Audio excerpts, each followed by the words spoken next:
Dr. Daniel, ele é psiquiatra no Rio de Janeiro, é mestre e doutorando em psiquiatria e saúde mental pelo IPUB, IPUB, UFRJ. Então, eu convido todos a ouvir aqui a palestra.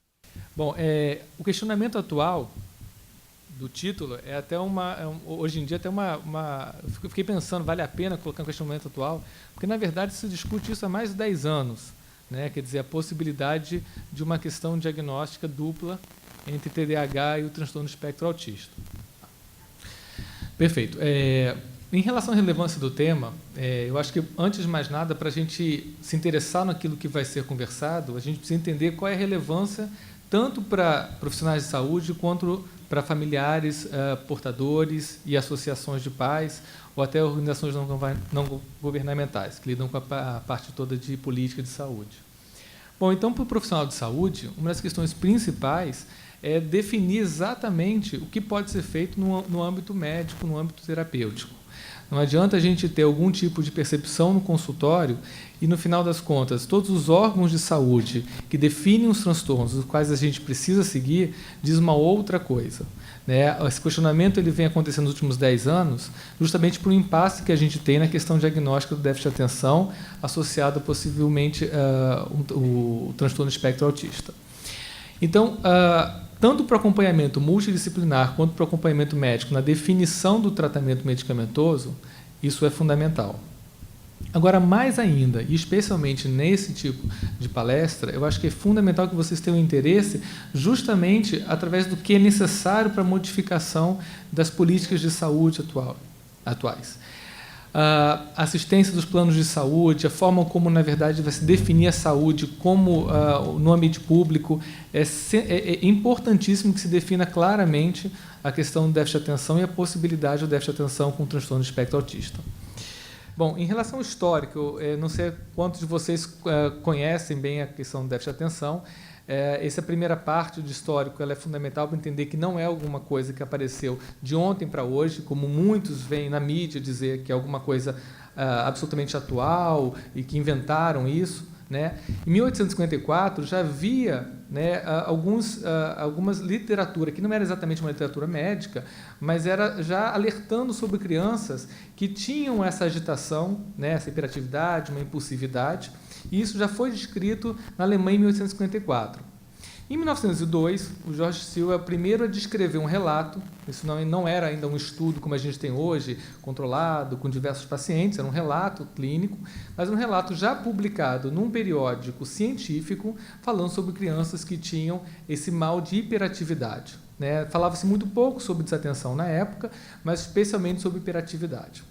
E aí passaram-se diversos anos até que os órgãos oficiais, e especialmente a DSM, que é da organização da Associação Americana de Psiquiatria, definisse o que eles primeiro chamaram de reação hipercinética da infância. Para eles, naquela época, era uma questão apenas de hiperatividade associada à infância. Quer dizer, a passagem do tempo provavelmente ia modificar tudo isso e a criança se tornar depois um adolescente, um adulto, sem qualquer tipo de problema de hiperatividade. Pouco se falava sobre desatenção, e aí os estudos da década de 60 e até a década de 80 vieram definir, na verdade, mais claramente esse tipo de transtorno.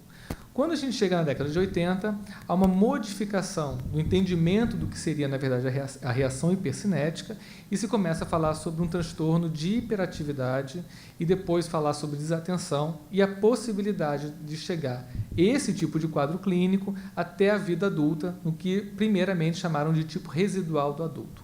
Então, na DSM-3, a terceira edição, a gente está próximo da quinta edição, ela começa a falar sobre o que hoje em dia mais se descreve, é o corpo principal do que hoje em dia se descreve como transtorno de déficit de atenção e hiperatividade. A década de 90, ela foi, na verdade, uma década importante na definição justamente de várias questões novas sobre o assunto, e aí onde começa a aparecer a questão da comorbidade. Até então, os estudos eram muito destacados. Quem tinha déficit de atenção, tinha déficit de atenção. Quem tinha transtorno autista, tinha um transtorno autista. Quem tinha depressão, quem tinha transtorno bipolar. E a partir da década de 90, final da década de 80 e começa a década de 90, começa a se pensar, bom, nem todas as crianças têm de forma tão destacada, e provavelmente esse construto que a gente está utilizando, ele não é assim, né? Eu tenho isso ou isso e ponto final. Então, se começa a observar que existem crianças que têm sintomas de um transtorno de humor, de um transtorno do espectro autista e que também tem uma quantidade de sintomas de desatenção e hiperatividade que podem indicar a possibilidade de uma associação, o que veio a se chamar, então, de comorbidade. Quando a gente chama de comorbidade, a gente está considerando que existem duas morbidades, duas questões clínicas que co-ocorrem.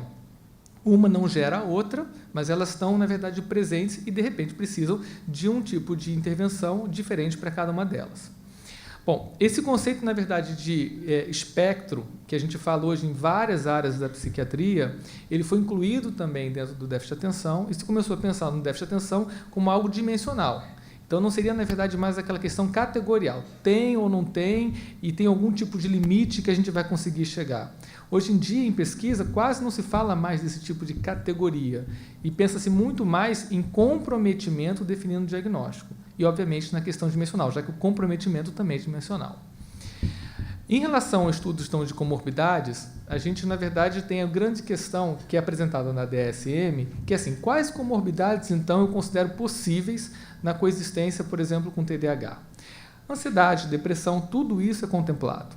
Agora, existe uma das questões, que é o que, na verdade, interessa na palestra de hoje, que até o momento a DSM-4 não considera oficialmente a possibilidade de diagnóstico de comorbidade com transtorno de espectro autista.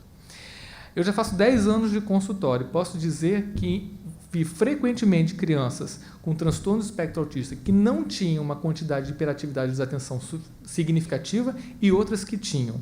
Então, existe alguma diferença nesses dois grupos. E isso não é contemplado até o momento por nenhuma DSM, CID, ou seja, qualquer órgão oficial que dê subsídio a gente de fazer realmente o acompanhamento mais individualizado para aquela criança. Entre os critérios diagnósticos atuais da DSM para o transtorno de déficit de atenção e hiperatividade, existem 5 critérios. O primeiro é uma lista de sintomas, de sintomas de desatenção e hiperatividade. O segundo é a existência desses sintomas desde a infância, que seria o critério B. O critério C e D, eles falam sobre a universalidade dos sintomas, eles precisam acontecer em vários ambientes diferentes e trazer comprometimento nesses vários ambientes diferentes.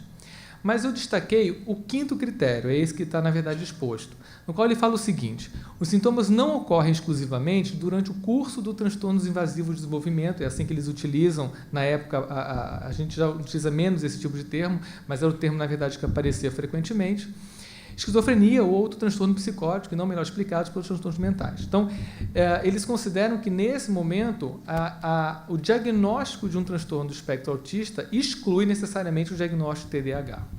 E há uns 10 anos isso começou a ser, aliás, cerca de uns 15 anos isso começou a ser discutido.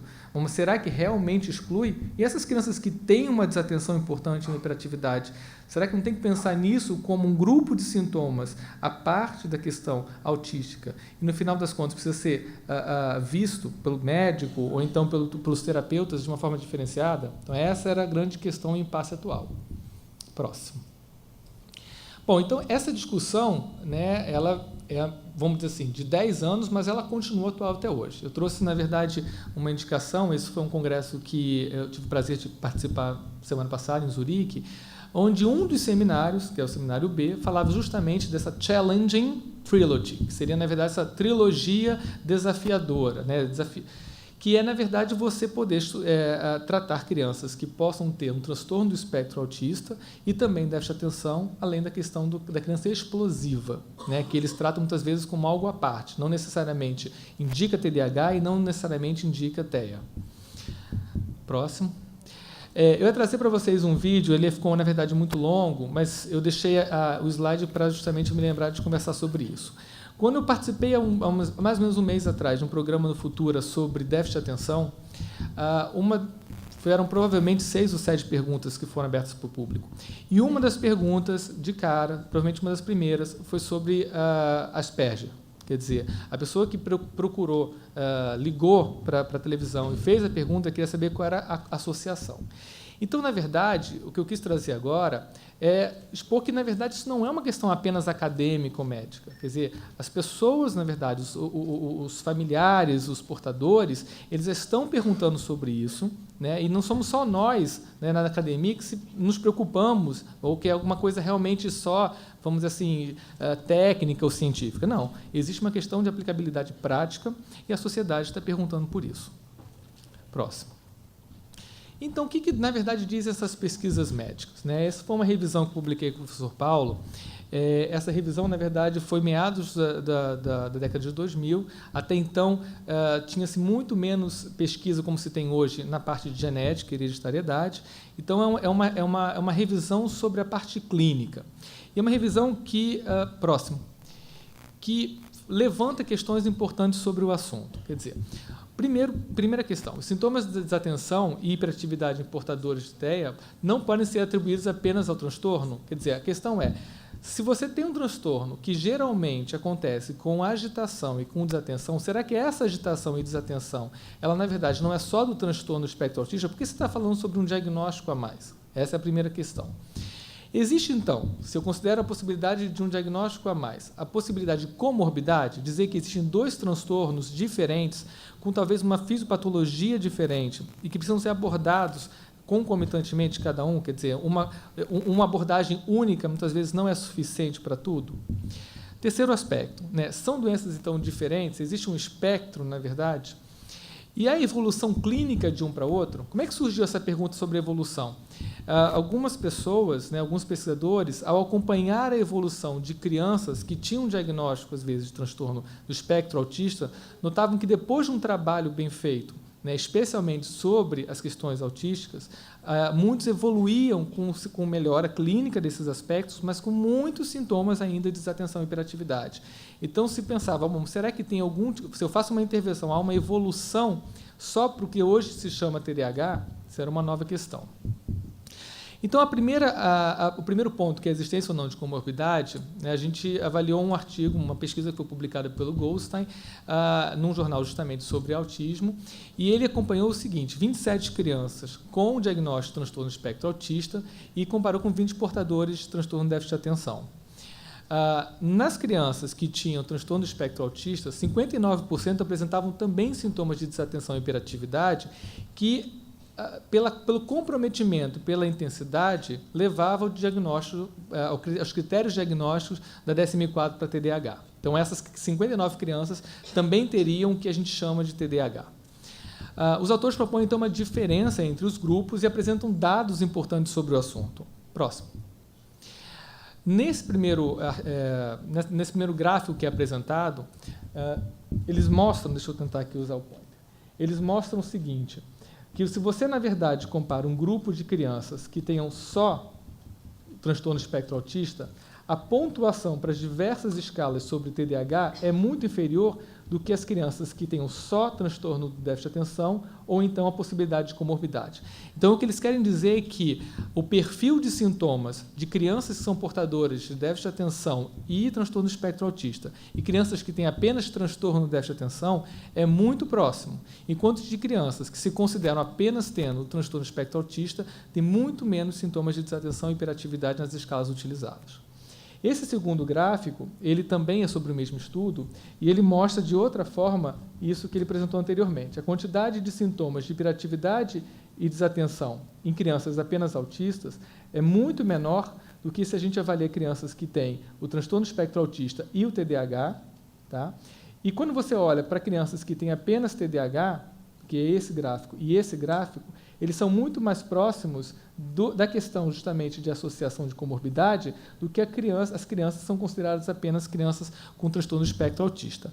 Então, pela definição, pelo que é advogado por esse grupo na apresentação daquele primeiro artigo, eles consideram a possibilidade, sim, de comorbidade. E aí advogam a questão da modificação da DSM, da CID, dos critérios diagnósticos.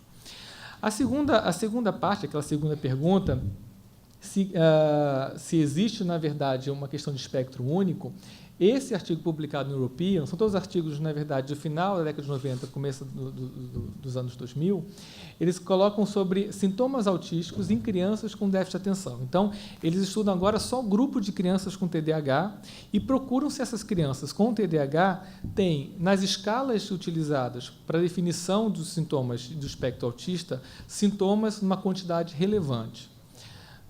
Bom, os resultados, na verdade, foram os seguintes. Em 49 crianças com diagnóstico de déficit de atenção pela DSM, foram avaliados utilizando o Autism Criteria Checklist e os resultados foram esses. Os principais sintomas, os mais comumente observados, foram a ausência de preocupação quanto aos sentimentos dos outros, eram crianças apenas com diagnósticos de TDAH. Dificuldade em formar novas amizades e dificuldades em manter ou sustentar uma conversa. Então, essas questões que aparecem justamente nesse checklist, que é para autismo, quando aplicado em 49 crianças que têm apenas TDAH, essas 3 questões aparecem importantes. Então, existe alguma coisa, existe alguma parte, na verdade, da descrição de um transtorno de outro que se tocam. E, justamente por se tocarem, a questão é, será que tem alguma correlação e aquilo é um espectro único? Será que, no final das contas, se eu tenho um caso mais grave, eu tenho toda a sintomatologia, né, por exemplo, do espectro autista, e no polo talvez menos intenso, eu tenho, na verdade, apenas sintomas de desatenção? Essa é uma pergunta, na verdade, da pesquisadora. Bom, os sintomas autistas mais frequentemente nesse grupo podem ser apenas uma consequência dos sintomas de TDAH? Então, quer dizer, eu tenho dificuldade justamente em conseguir me manter numa conversa sem começar a pensar em outras coisas, sem interromper os outros. E justamente porque eu tenho essas dificuldades, o resultado final é uma dificuldade de comunicação. E aí eu entendo essa dificuldade de comunicação, né, como uma questão, entre aspas, falsamente autista, ou, no final das contas, isso, na verdade, pode ser considerado a possibilidade de um espectro único. Essa é a primeira pergunta. Os autores questionam a possibilidade de haver um espectro, né, e aí seria esses 2 polos, que eu comentei anteriormente. Próximo. O terceiro ponto é assim, há uma possível evolução, né, então existe uma série de casos, né, a série de casos é simplesmente um relato de um grupo, não é um relato único, mas um relato às vezes de 5, 10, 15 casos, e nessa série de 8 casos, há uma descrição de pacientes com diagnóstico de transtorno do espectro autista. Então, todos esses 8 casos eram crianças que tinham diagnóstico inicial, primeiro, de transtorno do espectro autista. Após o tratamento para sintomas autistas, eles atingiam, após alguns anos, né, quadro clínico sugestivo de TDAH pela DSM-4. Quer dizer, houve algum tipo de intervenção logo no início que possivelmente gerou uma modificação daquele quadro inicial observado e aí começaram a aparecer sintomas de TDAH que não foram tratados, né? A maior parte mantinha alguns sintomas autistas, né? Entretanto, passando a apresentar um quadro muito mais atenuado, claro, porque as intervenções sobre o autismo foram bem realizadas no início. Próximo. E aí as perguntas que surgiram ao final desse último artigo, né, seriam: sintomas de TDAH já não estavam anteriormente presentes, mas encobertos pelos sintomas graves do autismo? Então, você tem, na verdade, um transtorno, por exemplo, uma questão de comorbidade, do qual, naquele início, eu faço uma intervenção específica para autismo, não penso sobre a questão do déficit de atenção, porque, na verdade, são sintomas que, nesse primeiro momento, são considerados menos importantes, e aí esses sintomas aparecem no momento que eu trato a primeira questão, que é a questão do espectro autista. A segunda pergunta: podem representar um quadro grave de déficit de atenção com um diagnóstico feito erroneamente no passado? É a segunda pergunta que ela faz. Será que, na verdade, crianças extremamente desatentas, que ficam tão aéreas, podem ser consideradas por profissionais menos especializados como crianças com dificuldade de comunicação ou um certo alinhamento mais característico do espectro autista? E aí essa confusão fez com que, na verdade, surgisse essa possibilidade? Essa é uma segunda pergunta. E a terceira seria a seguinte: sendo sintomas de desatenção não responsivos ao tratamento implementado anteriormente, estes poderiam permanecer inalterados, assemelhando-se então a um quadro clínico de TDAH? Nessa terceira opção, ela considera que esses sintomas de TDAH, né, nessa evolução, não seriam, na verdade, próprios sintomas de TDAH, mas sintomas de desatenção de uma criança, por exemplo, com espectro autista, mas sintomas não tocados, porque as intervenções até então foram mais específicas sobre as questões sociais e de comunicação. Bom, quando a gente evolui até do século passado, né, no caso. Mas quando a gente passa para os anos 2000 e depois, a partir de agora, de 2010, muito material vem surgindo na área de genética. Então, a gente teve um avanço na tecnologia que permite que hoje em dia a gente faça estudos. Esse é um estudo, eu vou usar um termo mais técnico, mas eu explico rapidamente o que é. É um GWAS, é um tipo, na verdade, de varredura, onde eu procuro, um pouco às cegas, modificações na genética, no DNA do paciente, e tento correlacionar essas modificações à parte clínica. E aí esse grupo é um grupo, na verdade, que estuda especialmente déficit de atenção, é um grupo extremamente forte em genética para déficit de atenção, e eles começaram a estudar que alguns pontos já clássicos e levantados para TDAH aparecem também nos estudos de autismo. Então, a grande pergunta é se, no final das contas, existe correlação, agora embasada, não só na clínica que a gente observa no dia a dia, mas existem já estudos, inclusive genéticos, que definem a possibilidade de um codiagnóstico, né, de uma possibilidade de uma comorbidade. Eu quero mostrar nessa seguinte, pode passar. Vai ser difícil vocês lerem, porque realmente ficou um pouco pequeno, mas eu vou apontar aqui, vou ler para vocês, está em inglês, que uma das questões da introdução desse grupo, é um grupo sério, absolutamente importante, e ela coloca o seguinte: tanto na prática clínica, comumente se observa que crianças, na verdade, com déficit de atenção, mostram sintomas de autismo e vice-versa. Ainda mais, o transtorno de déficit de atenção e o espectro autismo parecem, na verdade, co-ocorrer em famílias. Com uma criança, por exemplo, apresentando déficit de atenção e outras possuindo um transtorno do espectro autismo, uma combinação das duas e vice-versa. Quer dizer, você tem a possibilidade nos estudos familiares, não necessariamente genéticos, mas nos estudos de epidemiologia familiar, encontrar numa mesma família crianças que têm um transtorno autista, outras crianças que têm apenas déficit de atenção e até possivelmente, se fizer um estudo mais amplo em toda a família, crianças que possam ter exatamente a associação dos dois. Desculpa, na verdade, o meu vício de falar em crianças, não necessariamente só crianças. Crianças, adolescentes, pais, familiares, né, a possibilidade, na verdade, de todos na família.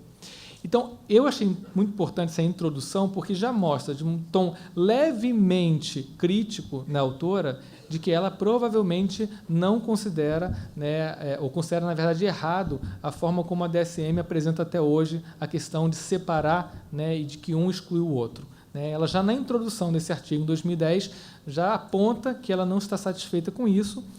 Pode passar.